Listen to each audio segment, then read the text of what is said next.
باش لەسەر کەمی خزمەتگوزاریەکان نەک تەنها لە فەلوجە بەڵکو لە پارێزگای ئەنبار بە شێوەیەکی گشتی من میوانێکم هەیە دکتۆر نەسیر سالم چاودێری سیاسی کە لە ڕۆمادیوە لەگەڵمانە بەڕێز سالمم کاتت باش پێت وایە بۆچی وەک هاوکارمان لە فەلوجەوە ئاماژەی پێکرد دوای 20 ساڵ حکوومەتی عێراقی نەیتوانیوە بە شێوەیەکی پێویست خزمەتی پارێزگای ئەنبار بکە.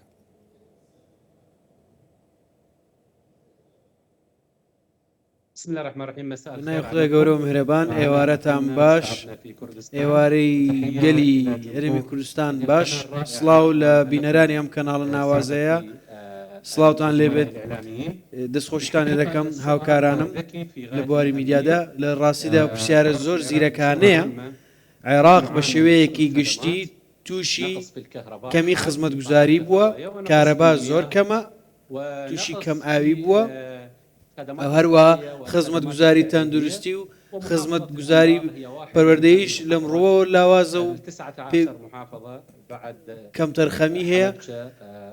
هەروە دوایەوەی پارێزگای هەڵەبجەش بۆ 19یەمین پارێزگای ئەنبار یەکە لەو پارێزگایانەی کە تووشی خراپی خزمەتگوزاری بووە، بە تایبەتی دوای ڕۆژانی ئاوارەبوونی خەڵک بەهۆی شەڕی داعش تەواوی پارێزگاکە وێران بووە. پێویستی بە بودجەیەکی زەبەلاح هەیە، پێویستی بە ئاوادانکردنەوە هەیە، وای کردووە خەڵک بێزار بێت.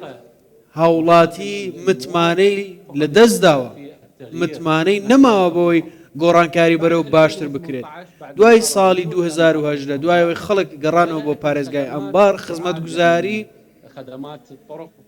وەکو ڕێگاوبان و خزمەتگوزاری ئاو، خزمەتگوزاری تەندروستی تا ڕادەیەک بەردەست بوو، بەڵام بەو شێوەیە نییە بە گوێرەی خواستی 2 ملیۆن 2.5 ملیۆن لە دانیشتوانی ئەنبار بکرێت. لە قەزاکان کە پارێزگای ئەنبار سنووری لەگەڵ 3 دەوڵەت هەیە و نزیکە لە بەغدای پایتەخت. ئەم پارێزگای ئەنبار پێویستی بە بودجەیەکی تایبەتە، ئیدارەدانێکی تایبەتە، گوتارێکی سیاسی تایبەتە، بۆی بزانین کە پارێزگای ئەنبار ببێتە یەکێک لەو پارێزگایانەی پێشکەوتوو بێ لە بەراورد بە چواردەوری.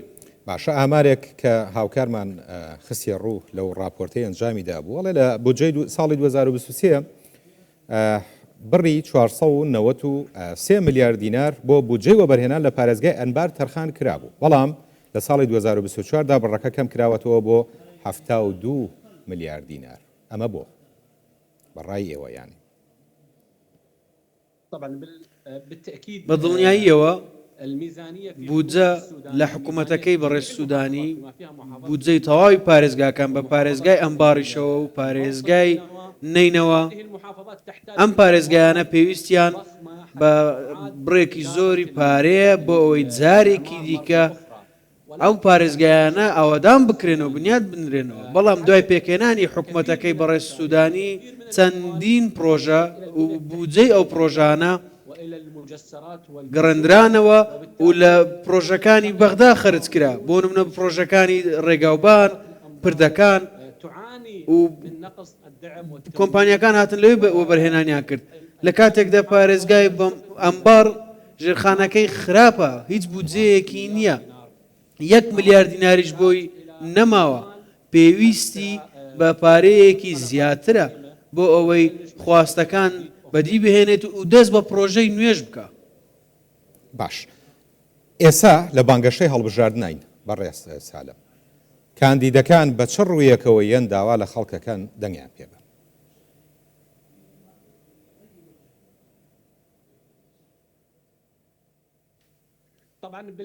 بە دڵنیاییەوە ئێوە دەزانن پارێزگای ئەنبار لە پارێزگای ئەنبار تا ئێستاش قەیرانێک هەیە لە نێوان حکوومەت و جەماوەر.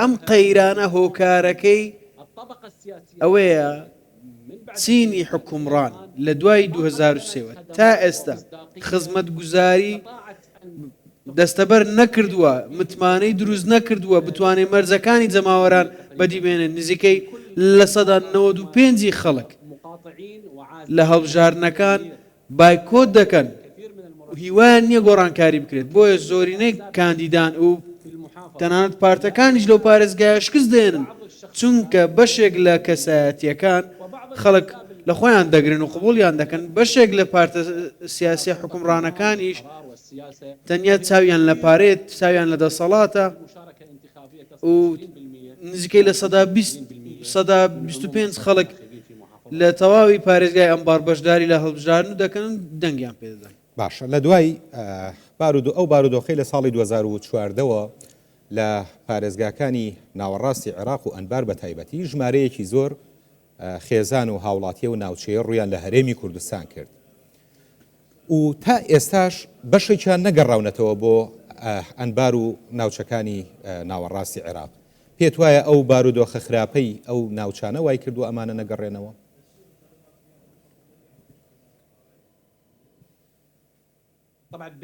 بە دڵنیاییەوە ئێوە دەزانن ئەو قەیرانەی ئاوارەبوون و کەمپی ئاوارەکان کە بوونیان هەیە زۆرینیان دەکەونە چواردەورەی پارێزگای ئەمبار تا ئێستاش بەشێک لە ئەو ئاوارانە لە پارێزگای هەولێرن لە سلەیمانی و لە دهۆکن ئەوان ئەو ئاوارانە قەرەبوون نەکراون بە پارە و هەروەها ماڵەکانیان وێران کراوە خاپور کراوە ناتوانن بۆی بگەڕێنەوە هیچ سەرچاوەیەکی داهاتشیان نیە لە پارێزگای ئەمبار بەشێکیان گومانیان لەسەر یاخود ئاماژەی ئەمنیان لەسەرەت با بڵین لەوانەیە لە پارێزگای ئەمبار ئاماژەیەکی ئەمنیان لەسەر بێت یاخود کێشەیەکی دوژمنایەتیان هەبێت بەڵام تا ئێستا دۆسیەکە یەکلان نەکراوەتەوە پێویستە حکوومەتی خۆجێی لە پارێزگای ئەمبار تەواوی ئاوارەکان لە هەرێمی کوردستان بگەڕێنێتەوە بۆی چیدی نەبن بە بارگرانی لەسەر حکوومەتی هەرێمی کوردستان